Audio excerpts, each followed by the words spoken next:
Hello, hello, hello, beautiful, blessed beings of love and light. Natasha Monique here, and we're doing a tarot review of the Spellcaster's Tarot. So, before we even get started, I want to let you guys know that, oh my gosh, first of all, I love tarot. And I love doing these reviews because watching everybody else's reviews really helps me to pick some of my most cherished decks. So sometimes you just kind of need a flip through, a see of what's going on, and then that deck speaks to you, and then you want to get it. I am not affiliated with any of the artists or illustrators with any of the decks that I review. They're just decks that I've even came across, someone gifted me, or I saw from a review and bought and then wanted to just gift it forward. So today we're doing Modern Spellcaster's Tarot by Melanie Marquis, illustrated by Scott Murphy. I love how it has illustrator and author right on there. As you can see, it's a nice big sturdy container. It's got this magnetic bit that I love. So this can go right on a bookshelf. I do like when they're encased like this and they can just be right in the bookshelf, nice and neat and tidy. You know, I likes my neat and tidy. So let me get the book out and get the cards out. Put that to the side. Here we go. First with the book.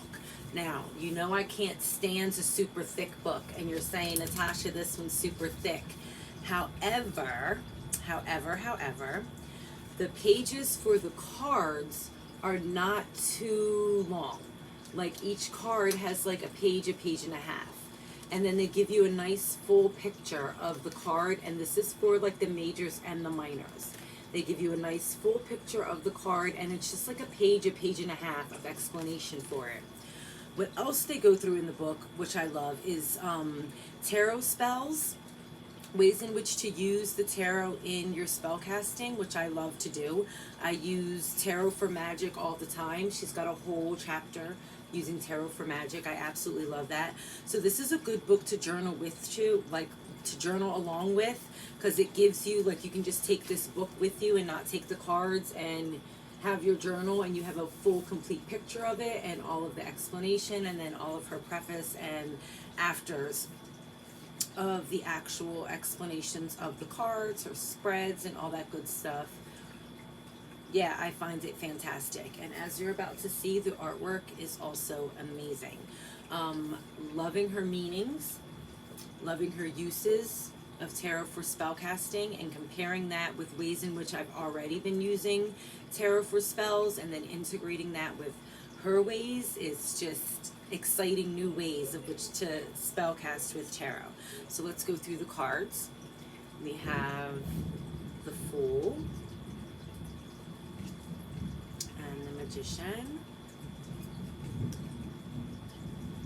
High Priestess. I love the diversity, how the people just don't all look the same. As you see, we had the High Priestess kind of faceless, and then the Empress is all green. We've got the Stag King for the Emperor. I love that. The Hierophant having that blocked out white face, and the artistry is really amazing. With all of my mixed heritages, I love seeing a deck that has images and people that are super diverse. Here we have someone who looks like a Syrian. She's this beautiful light goddess as strength. I love that. And that typical wizard look for the Hermit. I love seeing decks that show that type of diversity of humanity, being someone who is of, I don't know, mixed cultures, backgrounds, races, whatever you want to call it. I am part African, part European, and part Indigenous Native American, and I love that combination. This is Temperance, one of my birth cards, and I love the wings on the feet, it's the messenger Mercury, sending you messages of balance. The Devil, the Tower, got the Star. I love that. That's one of the ones I showed you in the book. I love that Moon card, and the Sun card, just the glowing orange bright of it. And the explanations that she puts with these cards are fantastic. The World is also another one of my favorite. And then we get into the Suit of Cups, and I love the inclusion and diversity throughout the deck that like friends, loved ones, inspiration, insights, knowledge, wisdom comes from everyone. I love the cloak and that Five of Cups.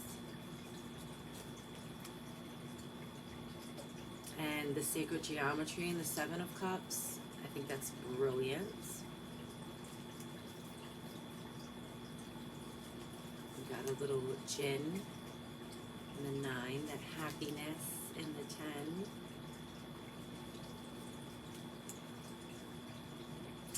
Elements of animal spirit. There's a lot of symbols in this. I know I'm going through the cards quickly. That's just for you to get like a glimpse of the pictures, but of course you can slow down, pause at whatever one you want, but there's so much symbolism throughout this deck. It's really, really useful and helpful in doing spell casting. That's basically what I've been using it for thus far. I have not used this deck to do a reading for myself or anyone else. That's why it's just completely in order still, because I use this just for spell casting and embodying the energy of the card. And a super special thing about this deck, I bought it off of Amazon. And so I buy the deck, I open it up, I always cleanse my deck, it's the first thing I do. So I burn some white sage and cleanse the deck with the smoke, had my white candle lit, passed it over the white candle, and then I proceeded to do what I do, which is go through each and every card. We're in the Suit of Pentacles now, finishing that up. Go through each and every card and just like a quick observe, a quick like in putting my energy into it. And lo and behold, there was a Queen of Wands out of place. And I'm like, wait, did I shuffle inadvertently? Did I mess up the order?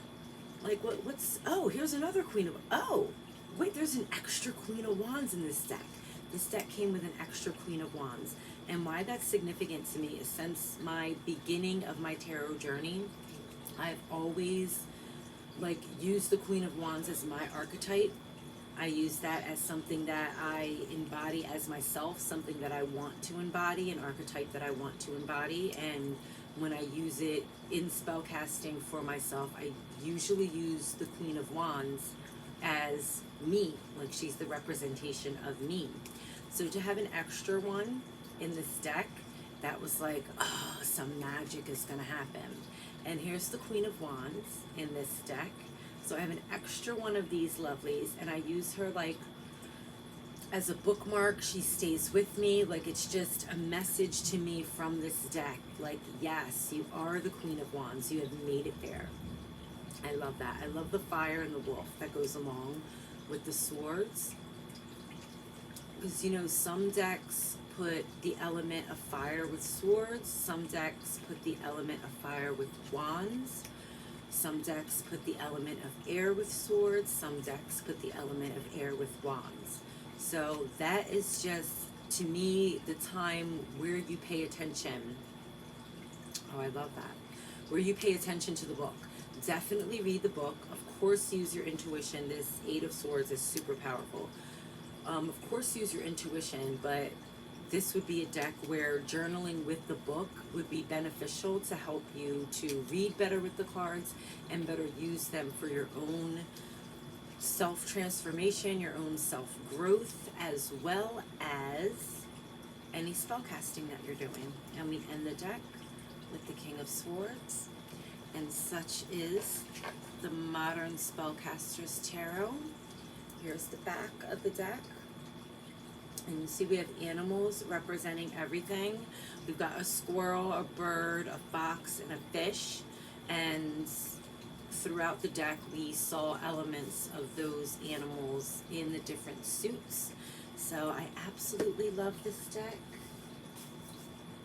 Spellcaster's Tarot. Let me know what you think. Drop it down below. Let me know how you like it.